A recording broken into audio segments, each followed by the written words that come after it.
Fala minha gente, tudo certo? Vamos nessa então falar sobre Inter? Nesse vídeo aqui te contar as últimas do Colorado, como por exemplo, uma declaração do Keno, atacante do Fluminense, que em entrevista na ESPN, lá direto do Rio de Janeiro, deu uma declaração que algumas pessoas entenderam mal. Mas por questão de justiça, não é passar pano nem nada, é ser justo com o jogador. A história não é bem assim como pareceu nas redes sociais.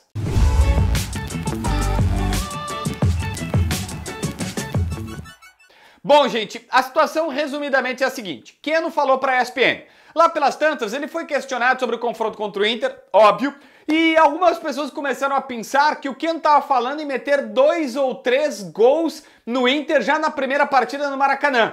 Só que eu fui ouvir atentamente a entrevista e eu não posso rodar, infelizmente, o áudio aqui, o vídeo aqui, porque ela pertence à ESPN, mas eu posso traduzir para vocês exatamente com as palavras que o jogador disse e a gente vai ler e você vai, tenho certeza, entender o que aconteceu.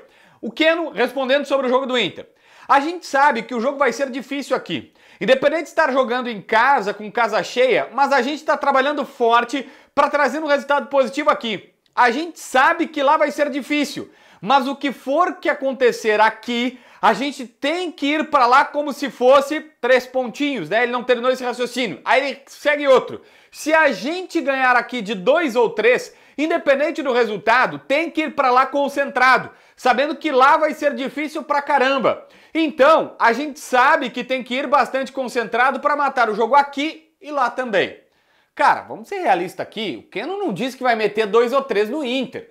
Ele foi perguntado sobre o jogo e disse, a gente sabe que lá no Beira-Rio é muito difícil e que mesmo se porventura o Fluminense fizer 2 ou 3, o Inter é tão forte no Beira-Rio que não tá decidida a parada, que lá vai ser difícil, que tem que ir concentrado para matar o duelo aqui ou lá. E aí no final é óbvio que ele vai falar isso, porque não vai dizer não, vamos concentrado que a gente empata aqui e perde lá. Não vai falar isso, né? Então assim, eu penso, não é, insisto, passa pano nem nada, a gente hoje é acusado de tudo, né? Quando elogia, quando critica, sempre tem alguma acusação e aí parece que o cara precisa ficar se desculpando. Mas, velho, é uma declaração normal do Keno, que algumas pessoas começaram a dizer que ele estava falando em meter 2 ou 3 no Inter, não é o caso. Sabe quem meteu a caneta no Fluminense? Foi a Conmebol. Olha que história curiosa. A Conmebol anunciou uma punição de $15 mil para o Fluminense. No jogo contra o Olímpia, o delegado da partida e principalmente o árbitro colocaram que o estado do gramado do Maracanã estava ruim.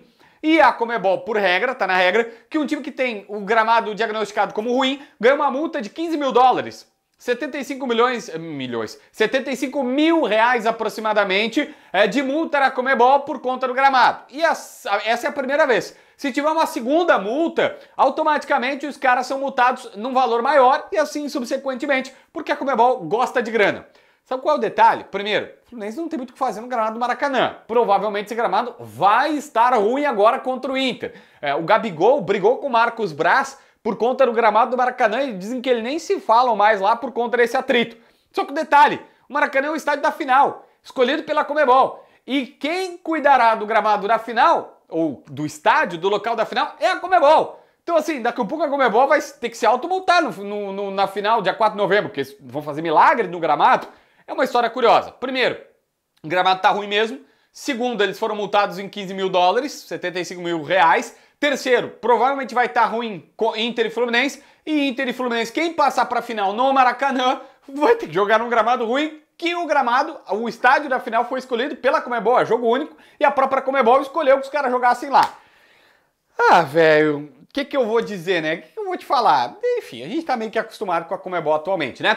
Pra ficar nesse assunto Conmebol, Rodrigo Moledo tá suspenso por doping, todo mundo sabe, né? Foi pego com substâncias que, vamos dizer assim, dão musculatura, dão desempenho, dão performance para ele. A questão que nós temos até o momento é, primeiro, Moledo contratou advogados especialistas no assunto para lhe defender e o Inter também colocou seus advogados à disposição do jogador. O problema, a Conmebol até agora, nós vamos para 2 meses de punição, não marcou a audiência onde será feito o julgamento do atleta. Então não há absolutamente nada novo desse caso, apenas ele suspenso preventivamente até ter esse julgamento. Mas depende da Conmebol fazer a audiência lá no Paraguai em que o Moledo vai se defender, vai explicar suas razões. A gente não sabe ainda qual é a linha de defesa dele, mas por enquanto ele segue suspenso preventivamente.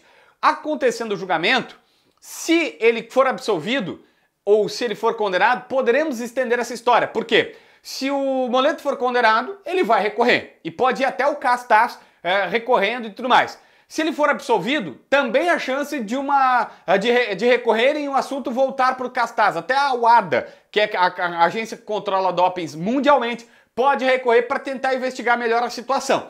Então é provável, eu diria que praticamente certo, que o Moledo não joga mais nesta temporada com a camisa do Inter. O problema é que o contrato dele vai só até dezembro e há uma grande possibilidade dele não jogar mais pelo Internacional. Se bobear, com 35, 36 anos, ele pode inclusive aposentar. Mas essa é uma decisão dele. Eu só tô te colocando cenários aqui que por enquanto não há novidades, porque não há nem julgamento marcado na Conmebol.